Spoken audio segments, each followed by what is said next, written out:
Good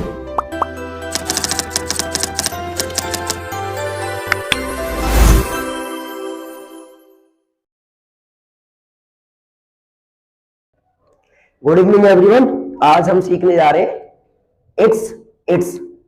अब एक और इट्स लिखा हुआ है तो ये तो बाद में पता लगाएंगे इट्स है कि नहीं है। दो शब्द तो पक्का है, it's and it's, same sound, it's it's, लेकिन सेम साउंड है, मीनिंग दोनों का अलग अलग है। ऐसे शब्दों को कहा जाता है होमोफोन्स, ठीक है, जैसे कैटल कैटल और भी है।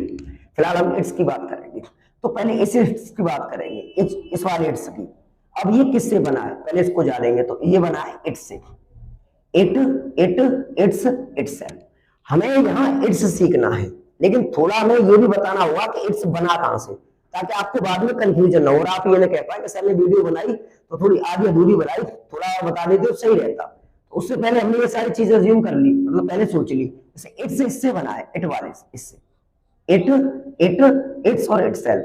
अब इसके बारे में थोड़ा और जाने। इसकी हिंदी होती है या और वह।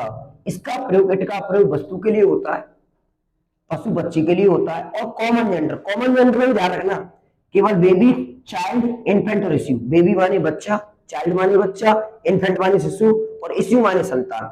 तो सबसे पहले इन्फेंट होता है, उसके बाद बेबी होता है थोड़ा बड़ा, फिर जब बड़ा हो जाता है थोड़ा बहुत तो उसको बोलते हैं चाइल्ड, और इन सब पूरी कैटेगरी को बढ़ा के बोलते हैं इश्यू। इश्यू माने संतान, ठीक है। तो इन्हीं शब्दों के लिए हम इसका प्रयोग करते हैं। अब एक और बात, इट क्या है? इट एक पर्सनल प्रोनाउन है। इट क्या है? पर्सनल प्रोनाउन है, और तीन पर्सन होते हैं, first person, second person, third person. मतलब फर्स्ट पर्सन में मैं और हम, आई और वी, सेकंड में यू, और थर्ड में ही सी इट दे। तो फर्स्ट पर्सन, सेकंड पर्सन, बाकी सब थर्ड पर्सन। तो ये थर्ड पर्सनल प्रोनाउन है इट। देखो आपको लिखा हुआ first person, second person, third person. कुछ चीजें आपको बता दूं, कभी कभी कुछ टीचर यहाँ ऐसे लिख देते हैं NDRD ऐसे करके। ध्यान रखना, रोमन नंबर के ऊपर कभी ये नहीं लगाते, क्योंकि ये पहले से ही ऑर्डिनल नंबर होते हैं। ऑर्डिनल मतलब ऑर्डर बताने वाले, प्रथम, द्वितीय, तृतीय। तो इनके ऊपर ये ST वगैरह नहीं लगाते हैं। तो इट क्या है बेटा? इट है एक third personal pronoun, third person में आता है, और इट का ही इट्स होता है। अब जानिए, इट सब्जेक्ट है, सब्जेक्टिव केस। इट ऑब्जेक्ट है, ऑब्जेक्टिव केस। इट्स इसका पॉजेसिव एडजेक्टिव है, और इटसेल्फ इसका रिफ्लेक्सिव केस है, रिफ्लेक्सिव प्रोनाउन है। एक बात याद रखना, सात होते हैं, आई वी, यू, ईसी, इट दे। एकमात्र इट एक ऐसा पर्सनल प्रोनाउन है जिसका पॉजेसिव प्रोनाउन नहीं होता। जैसे ही का हिज होता है, सी का हर्ष होता है, दे का देयर्स होता है, नी का माइन होता है, जो अकेले आते हैं पॉजेसिव प्रोनाउन। और पॉजेसिव एडजेक्टिव हमेशा नाउन के साथ आते हैं। एकमात्र इट ऐसा होता है जिसका पॉजेसिव प्रोनाउन बेटा नहीं होता है। अब बात करें, देखो लिखा हुआ इट्स एक पॉजेसिव एडजेक्टिव है। अब इट पर्सनल प्रोनाउन है, लेकिन जो हम इट्स की बात कर रहे हैं वो इट का इट्स क्या है? Possessive adjective. क्यों? क्योंकि इट्स हमेशा नाउन के साथ आता है, जिसका मतलब होता है अपना। अपना आप क्या सोच रहे हो? अपना कैसे? जैसे मैं अपना काम करता हूँ, आई डू माई वर्क, आई के साथ अपना की क्या आई? माई। ऐसे इट के साथ अपना की क्या लगाने वाली? इट्स। ही के साथ हिज, दे के साथ देयर, इस तरह से। अब एग्जांपल देखिएगा, तो जो इट्स है ये वाला, ये क्या है? Possessive adjective. इसकी पहचान कैसे करोगे? ऑलवेज नाउन होगा इसके साथ। हिंदी मीनिंग क्या होगी? अपना, ठीक है। अब देखो, the car needs its brakes repaired. मतलब कोई कार है, उसको क्या है? द कार नीड्स, मतलब कार को आवश्यकता है, कार की जो ब्रेक है उसकी मरम्मत की आवश्यकता है। तो इट्स क्या है? कार के साथ इट्स आया, तो ब्रेक किसकी है? कार की। तो कार के साथ अपना की हमने क्या लगाई? इट्स। तो कार क्या दिखा रहा है? वस्तु में। वस्तु क्या होगी? एक वचन। अच्छा, इट सिंगुलर होता है। इट क्या होता है? सिंगुलर नंबर होता है, सिंगुलर होता है, एक वचन होता है। तो कार इट लेगा, तो इट के साथ अपना की इट्स, अर्थात कार के साथ क्या लगाया हमने? इट्स लगा दी। The baby is playing with its toys. बच्चा अपने खिलौनों के साथ खेल रहा है। मैंने बताया था बेबी के साथ अपना की क्या लगाएंगे? इट्स लगाएंगे। कभी कभी पेपर में हर लगा के आ सकता है, लेकिन ये गलत होगा बिल्कुल, और मैं सही भी लग सकता है, लेकिन हमें पता होना चाहिए बेबी के साथ इट्स लगाएंगे। और leopard can't change it's spot. ये आपने प्रोवर्ब सुनी होगी। प्रोवर्ब मतलब सेम, कहावत। मतलब कुत्ते की दुम टेढ़ी की टेढ़ी रहती है। एक कुत्ता की पूंछ 12 का 14 महीना बुरे में काट रहा है, टेढ़ी की टेढ़ी रहेगी। मतलब कुछ लोग कभी नहीं सुधर सकते, ये कह सकते हैं। तो अ leopard can't change it's spot. तो यहाँ ये पशु है, एनिमल है, क्या आया बेटा अपना की? It's. The bird is in its house. मतलब जो चिड़िया है, पक्षी है, वो अपने घर में है। तो देखो अपना की क्या है बेटा? It's. A tree is known by it's fruit. पेड़ किसके द्वारा जाना आता है? पेड़ उसके फल के द्वारा जाना जाता है। तो पेड़ के साथ हमने क्या लगाया? इट्स। तो अभी हमने केवल ये सीखा कि इट्स का प्रयोग कहाँ होता है। इट्स एक पजेसिव एडजेक्टिव है, अर्थात इट्स हमेशा नाउन के साथ आएगा, इसका हिंदी मीनिंग अपना होगा। अब हम बात करेंगे दूसरे वाले इट्स की, जो ये लिखा हुआ सेम साउंड है, होमोफोन्स वर्ड है, सेम साउंड, इसको बोलते हैं बेटा एपिस्ट्रॉफी। क्या बोलते हैं? एपिस्ट्रॉफी। क्या बोलते हैं? एपिस्ट्रॉफी। इस सिंबल को पंचुएशन में सिखाया जाता है, ठीक है। अब इसका क्या मतलब है? ये एक शॉर्टहैंड फॉर्म है या कॉन्टेक्शन फॉर्मेशन हम कह सकते हैं। किसकी?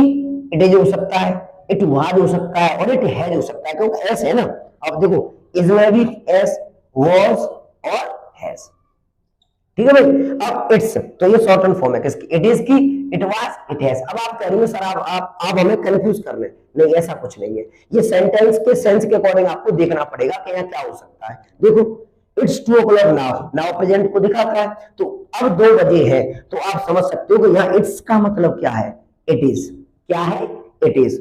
और दिस इज अ चेयर, यह एक कुर्सी है, इट्स 4 legs। अब इट्स तो मैंने पढ़ा, लेकिन समझना यह एक कुर्सी है और इसके 4 टांग है। किसके 4 टांग है? कुर्सी के। तो क्या आएगा कुर्सी के लिए? इट आएगा, तो वस्तु के लिए इट लगाते हैं।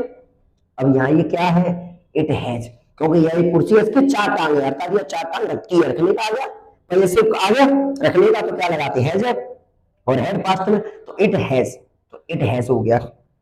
It's raining yesterday. अब देखो यस्टरडे आ रहा है, अब हम इसको इट इज कह सकते हैं, लेकिन ये क्या है? यस्टरडे, अर्थात बीता हुआ कल, तो कल वर्षा हो रही थी, तो ये क्या होगा बेटा? It was. It is, it's been snowing since morning, सुबह से बर्फबारी हो रही है। अब ये क्या हो सकता है? बीन किसके साथ आता है? इसके साथ तो बीन आता नहीं, बाद के साथ आता नहीं आता, किसके साथ आता है? Has, have, had. लेकिन यह हैव की बात हो नहीं रही है, हैड की बात हो नहीं रही है, तो क्या होगा ये? It has been, it has been snowing since morning, सुबह से बर्फबारी हो रही है। इट्स नॉट फेयर, ये सही नहीं है, ये बहुत सुना होगा, कॉलेज स्टाइल बहुत बोला जाता है, इट्स नॉट फेयर, ये सही नहीं है, तो इसका मतलब ये क्या है? इट इज, ठीक है। अच्छा अच्छा, इसको पास्ट में तो कह सकते हैं, इट वाज नॉट फेयर, ये सही नहीं था, तो ये सेंस पर निर्भर करता है। आगे, इट्स विंडी टुडे, विंडी मतलब हवादार मौसम। कुछ दिनों 2-3 दिन पहले आपने देखा हो कितना हवा चल रही थी, कितनी ठंड पड़ रही थी, तो इट्स विंडी टुडे, तो ये क्या है? टुडे आ रहा है, इट्स विंडी टुडे आता है, इट इज विंडी टुडे, आज का मौसम कैसा है? हवादार। अब लास्ट वाला जो मैं कह रहा था कि ये शब्द है कि नहीं है, तो इट्स ये वाला, अब देखो इसमें एपिस्टोल बाद में है, तो इज इट्स अ वर्ड, क्या ये कोई शब्द है? ऑफ कोर्स नॉट, मतलब ये कतई नहीं, ये कोई शब्द नहीं है, केवल 2 शब्द है। इट्स, इट्स सेम साउंड लेकिन मीनिंग डिफरेंट, ऐसे शब्दों को क्या कहा जाता है? होमोफोन्स।